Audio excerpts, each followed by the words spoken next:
Matt, we'll go to the start of the week. Chris Powell leaving us to join Luton Town. How did that unfold? And also, is there any plans of bringing someone else in? Unfolded, so we came off the coach on Saturday night and Chris had been contacted at that point, so I think they were just getting all of their ducks in a row over at Luton.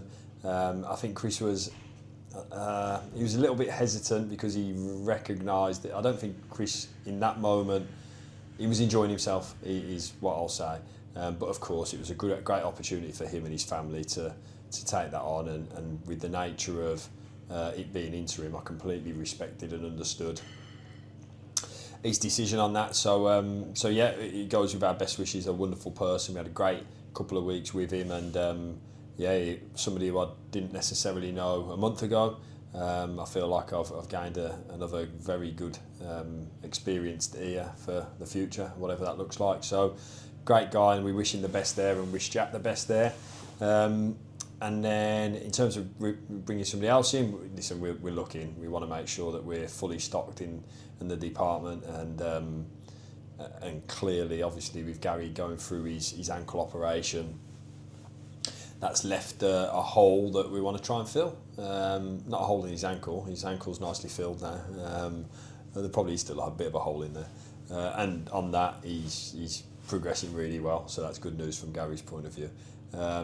So yeah, we probably will. We'll probably look. But the important thing for me is that I don't want to just bring in anybody. Anybody we do bring in, a bit like players really. We want to make sure that they fit the dynamic and fit the group and all of that. Good to hear Gary's progressing well, and of course our best wishes to Chris. Also on Monday we learned our FA Cup first round opponents will be off to Eastleigh. So is it nice from your perspective that it's a team from a different league? I know fans sort of like it when they face a team from a different league rather than our league. So exciting times.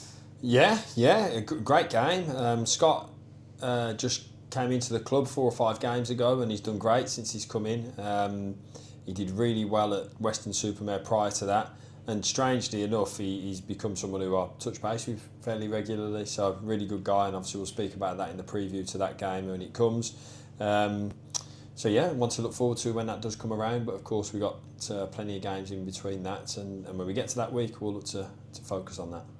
Elsewhere this week, obviously we had the 2 players on international duty. Vincent Harper made his Kenya debut. I think he got 45 minutes against Burundi. And Daniel Cox as well. The other day he played 90 minutes helping Wales under-21s to a really good victory. So, you know, again, really good things to celebrate. And how are they as they set to come back? Yeah, both fine. Great for Daniel, firstly, to get that 90 minutes as well. Really pleased with that, and it was a testing game for him. Really good games to be playing in, so he's done great there against Austria. A good win for him.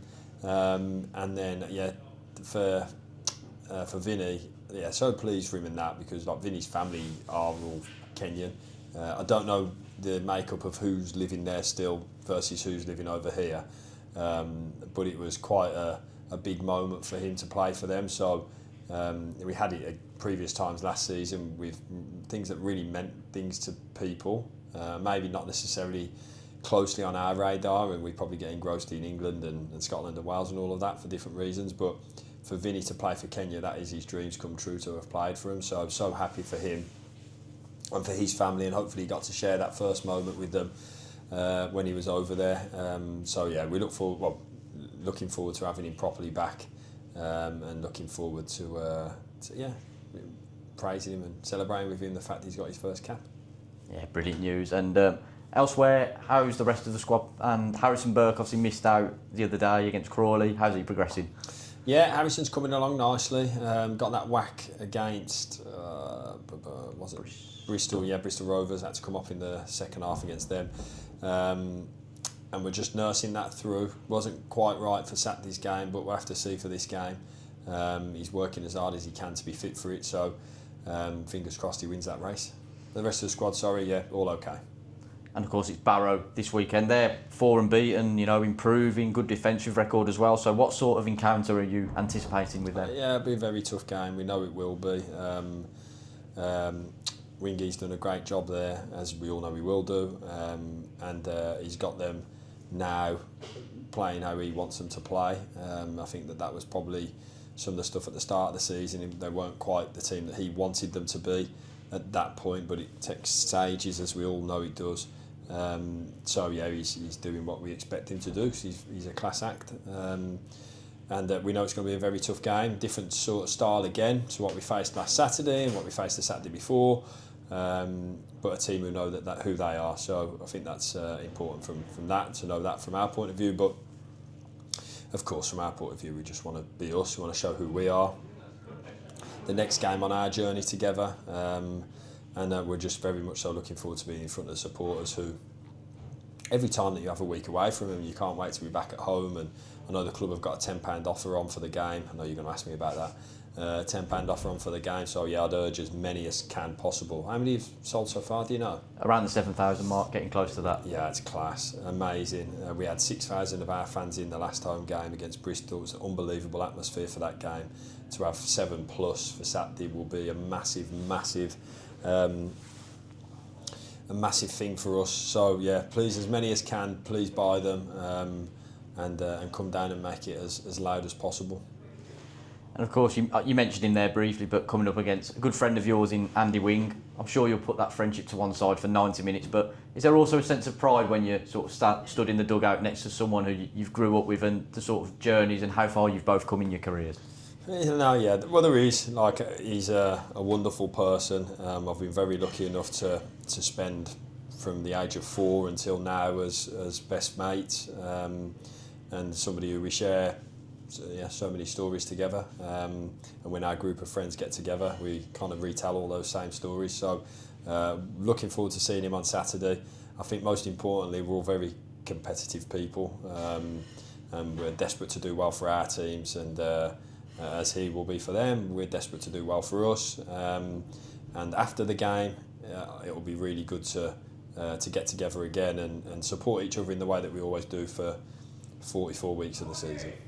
I mean, you spoke very well about the £10 ticket offer and the importance of having such a big crowd, but how pleasing is it for you as the manager that the club do put on these kind of ticket offers, these kind of incentives, and it helps to inspire the next generation of fans as well? Yeah, I sent it in my programme notes about if we can get the new generation, the current generation, the older generation to as many games as possible, and maybe these ticket offers encourage some guys that maybe can't come every week to bring themselves, but to bring their mates and bring their families and all of that. I was like, Walsall fans get everywhere. I had a shop delivered to my house the other day, and the guy who was doing the delivery, he was a Walsall fan. So I don't know his name, but that's a shout out to him, and we had a good chat then. And I was buzzing because I was wearing my Walsall hoodie at the time. So yeah, I was lounging around in that. And Walsall fans get everywhere. So as many of those guys that maybe sometimes don't come, please come and come to a game and make it an absolute cauldron, because there isn't much better that I've come across when it's like that in the ground, and like you said, over 7,000 hopefully in the stadium. So Liz in the ticket office, she's great, but she loves being busy, so keep her busy. Brilliant, thank you. Cheers, mate.